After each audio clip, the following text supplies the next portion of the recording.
Hello बच्चों, क्या हाल चाल। आशा करता हूँ आप सब बहुत अच्छे होंगे। तो देखिए बच्चों, एक बार फिर से हमारी और आपकी मुलाकात अपने बहुत बेहतरीन टॉपिक में हो गई है, जिसका नाम है ओरिजिन ऑफ यूकैरियोटिक सेल। अच्छा, हमको देखना क्या है, हम लोग पढ़ रहे थे फिलहाल में तो क्लास 12 के जो भी हमारे प्यारे प्यारे बच्चे हमको देख रहे हैं, उनका चैप्टर अभी चल रहा है अपने चैनल पे एवोल्यूशन वाला। और एवोल्यूशन वाले चैप्टर में आपका आज होने वाला है भैया लेक्चर 06। बाकी 5 लेक्चर कहाँ मिलेंगे, लिंक डिस्क्रिप्शन में आप लोग आराम से चेक कर सकते हैं। क्लास 12 में आपका एक चैप्टर और भी है जो अपना बहुत भारी वेटेज रखता है, जिसका नाम है principle of inheritance and variation.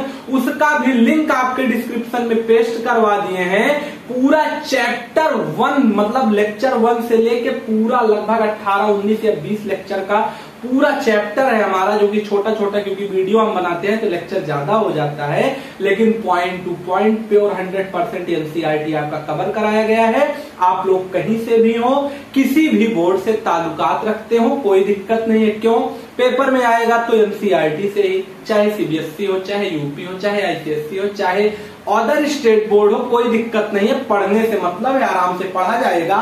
उसी के साथ साथ ह्यूमन रिप्रोडक्शन वाला चैप्टर भी लगभग आपका कंप्लीट आपके चैनल पे पड़ गया है।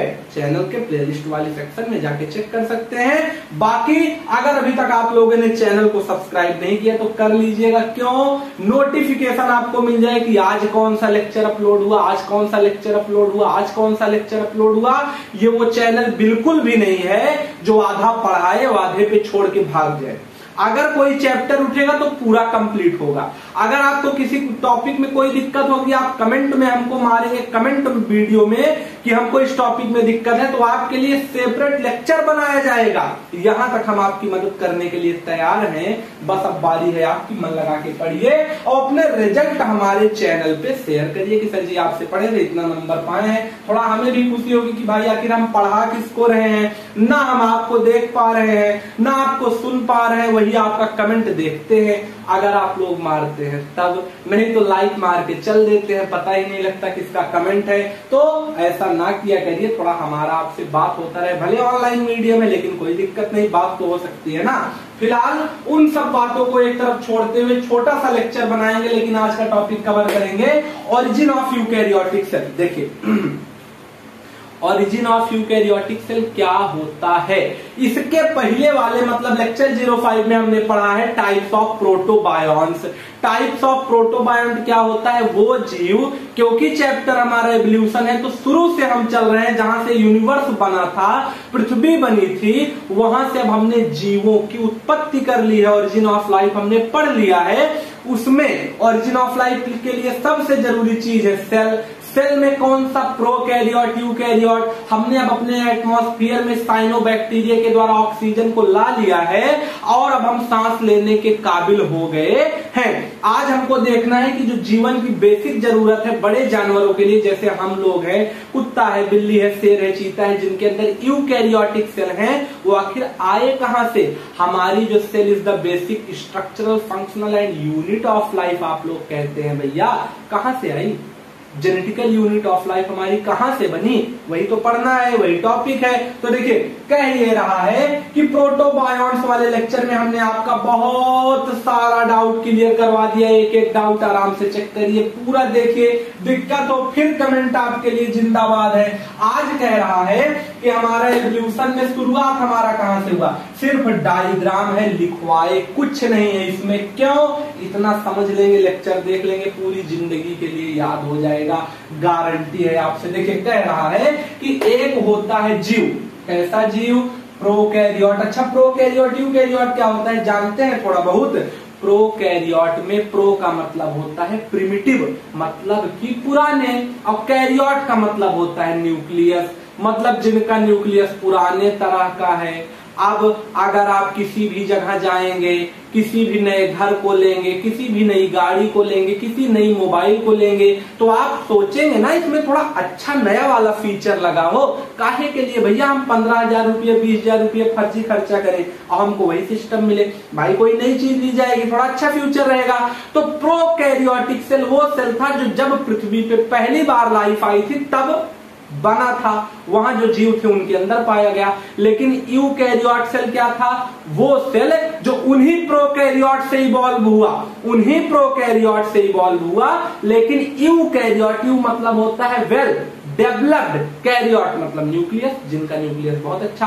न्यूक्लियस क्या है? सेल का ब्रेन। जिसके सेल का ब्रेन मतलब हमारे बॉडी का ब्रेन अगर बहुत अच्छा काम करता है तो हम बहुत अच्छा काम कर पाएंगे, कमजोर है नहीं काम कर पाएंगे। वैसे प्रोकैरियोटिक सेल का दिमाग पुराने तरह है ना, मॉडिफाई थोड़ी हुआ है, एक बार उसको रिफ्रेश करके थोड़ी उसको फिर से क्या किया गया। पूरा जो कहते हैं कि मोबाइल हमारी भैया बहुत ज्यादा इसको, इसमें बहुत ज्यादा डाटा स्टोर हो गया, इसको एक बार रिफ्रेश मार देते हैं। तो प्रोकैरियोट एक भी बार रिफ्रेश नहीं मारा गया, बल्कि उसने डेवलप किया एक नए सेल को जिसका नाम है यूकैरियोटिक सेल, जिसका ब्रेन अच्छा है, जिसका वेल डेवलप्ड ब्रेन है। वो आया कहां से? तो शुरुआत कहां से हुई? एक था एनाएरोबिक, ध्यान से समझिएगा, पिछले लेक्चर में बता चुके हैं, फिर बताते हैं। एरोबिक, एनाएरोबिक, ऐसे जीव जो ऑक्सीजन के प्रेजेंस में सांस लें या ऑक्सीजन को हिले, जैसे हम लोग ऑक्सीजन वाले हैं ना, जो जीव ऑक्सीजन से सांस ले वो है एरोबिक। जिनके पास जब पृथ्वी नई नई बनी थी ऑक्सीजन नहीं था, पिछले लेक्चर में पढ़ाए हैं, उस समय जो जीव पाए जाते थे उनका नाम है एनाएरोबिक। तो कह रहा है एक हमारे पास क्या था? एक कोई बैक्टीरिया रहा होगा, और वो जो बैक्टीरिया था उसके अंदर जो प्रिमिटिव टाइप का उसका सेल पाया जाता था, प्रोकैरियोट सेल, वो कैसा सांस लेता था? एनाएरोबिक रिस्पायरेशन करता था बिना ऑक्सीजन के प्रेजेंस में। दूसरा चीज प्रीडेटर था भैया। प्रीडेटर मतलब क्या होता है? प्रीडेटर मतलब होता है शिकारी, जो किसी का शिकार करके अपना खाना पीना खाए। फिर इसने क्या किया? एक दिन इसको लगी बड़ी जोर से भूख। अच्छा, इसके अंदर था क्या? सिर्फ न्यूक्लियस था, और न्यूक्लियस में क्या होता है? थोड़ा बहुत जेनेटिक मटेरियल होता है, और लास्ट में ये क्या लगा है न्यूक्लियस पे? कभी सेल अगर कायदे से पढ़ेंगे तो इसका नाम पता लगेगा, इंडोप्लाज्मिक रेटिकुलम इसे कहते हैं। यही वो रास्ता है जो न्यूक्लियस के अंदर जो भी बवाल होता है सब इसी रास्ता से बाहर आके सेल के अंदर आ जाता है। तो दो ही चीज इसमें था जो सबसे बेसिक जरूरत है पूरे सेल की, इसके अंदर दो ही चीज था, इसी पे जिंदा रहता था। तो क्या कंडीशन हुआ? एक दिन बैक्टीरिया को लगी भूख लगी तो क्या किया? खाना खाएगा। ये क्या किया? ये गया, इसके पास कोई माउथ नहीं है कि हमारा जैसे माउथ यहाँ है यही खाना खाएंगे, ऐसा कोई कंडीशन नहीं। पूरी बॉडी इसकी माउथ है, कहीं से भी खा सकता है। तो ये क्या करता था? जैसे अमीबा होता है वैसे तो अमीबा का कोई शेप साइज नहीं है, मान लो ऐसा अमीबा है। अगर इसको भूख लगा तो यहाँ मान लो इसके सामने खाना रख दिए, तो इसको क्या करेगा? अपने बॉडी को पहले अंदर धंसाएगा, तो यहाँ इसका फॉर्म हो जाएगा माउथ। क्या होगा? माउथ। इसके माउथ को कहते हैं स्यूडोपोडिया। क्या कहते हैं? स्यूडोपोडिया। और उसके बाद धीरे धीरे इस खाना को क्या करेगा? उसी को ऐसे ऐसे बाहर ले जाएगा, अपने बॉडी के अंदर खाने को ले लेगा। ये बैक्टीरिया भी वैसे था, रास्ते में जा रहा था, इसे एक और बैक्टीरिया दिख गया। ये वाला जो बैक्टीरिया था जो भूखा था, इसे एक बैक्टीरिया और दिखा, लेकिन वो भी प्रोकैरियोटिक टाइप के सेल में बंद था। अच्छा, वो बैक्टीरिया कैसा था? इसी के साथ था।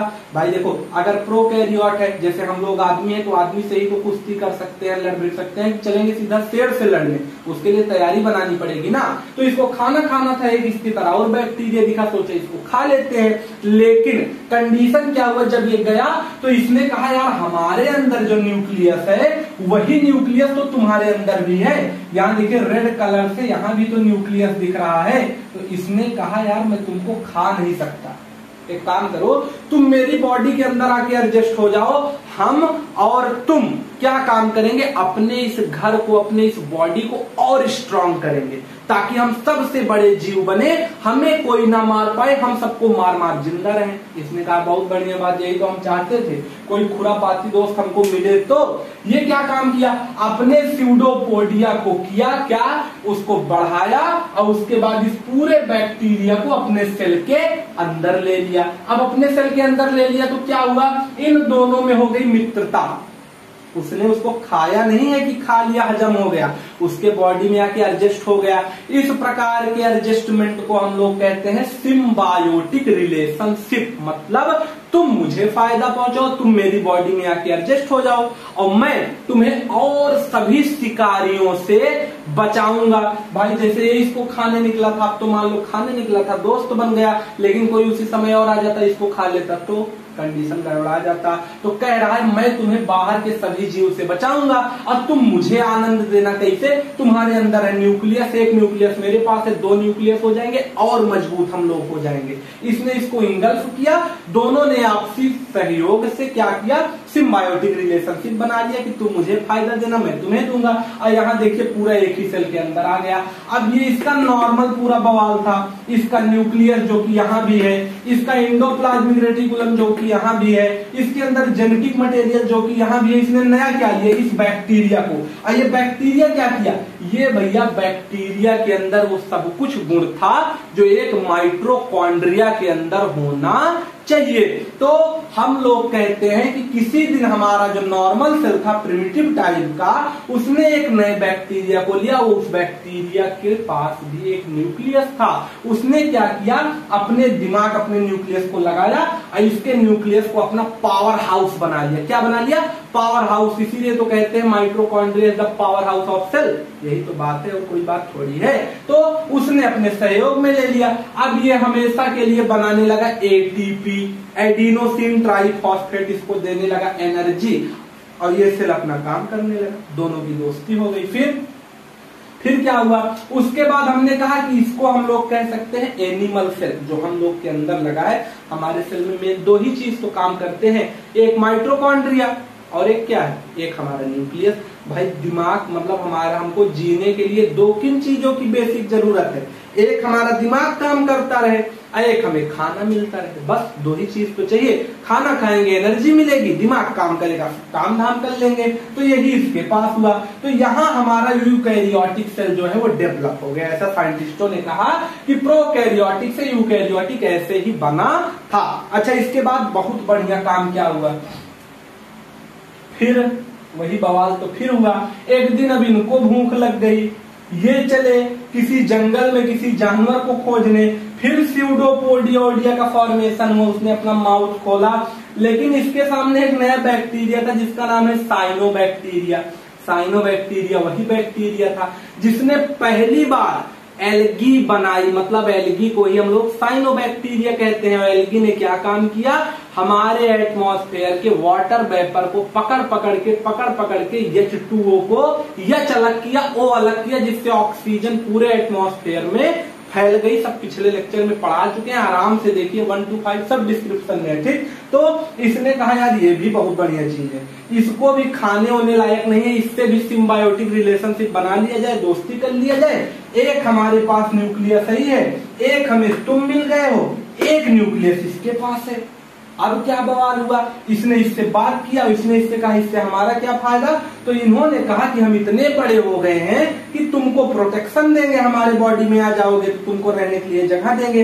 तो इसने कहा इससे हमारा क्या फायदा। इन्होंने कहा तुम्हारा ये फायदा है कि तुम्हारा जो मन करे वो करना, बस तुम जो एनर्जी बनाना हमें दे देना। अब दोनों की बात फिट हो गई। अब ये क्या हुआ, इसके अंदर चला गया। सबसे अच्छी बात क्या थी, जो साइनोबैक्टीरिया था उसके पास था क्लोरोप्लास्ट। क्लोरोप्लास्ट क्या है, क्लोरोप्लास्ट वही सबस्टेंस है जो पेड़ों में पाया जाता है। क्लोरोप्लास्ट में बनता है क्लोरोफिल। क्लोरोफिल क्या होता है, क्लोरोफिल ही फॉर्मेशन करता है क्या, सनलाइट को लेगा और पेड़ के खाने को फोटोसिंथेसिस के द्वारा बनाएगा। इसीलिए तो पेड़ जिंदा रहते हैं बिना खाने के।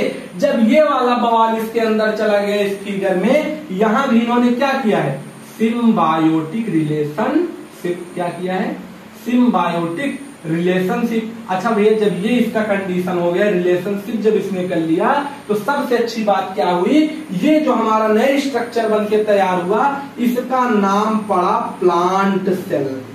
क्या नाम पड़ा, प्लांट सेल। शायद नीचे लिखे आपको ना दिखे इसलिए एक किनारे लिख दिए। ठीक, क्या नाम पड़ा इसका, प्लांट सेल। इसमें क्या है, इसमें ऐसा कंडीशन है कि न्यूक्लियस इसके पास खुद सेल का, पूरा जो सेल है इसका खुद का।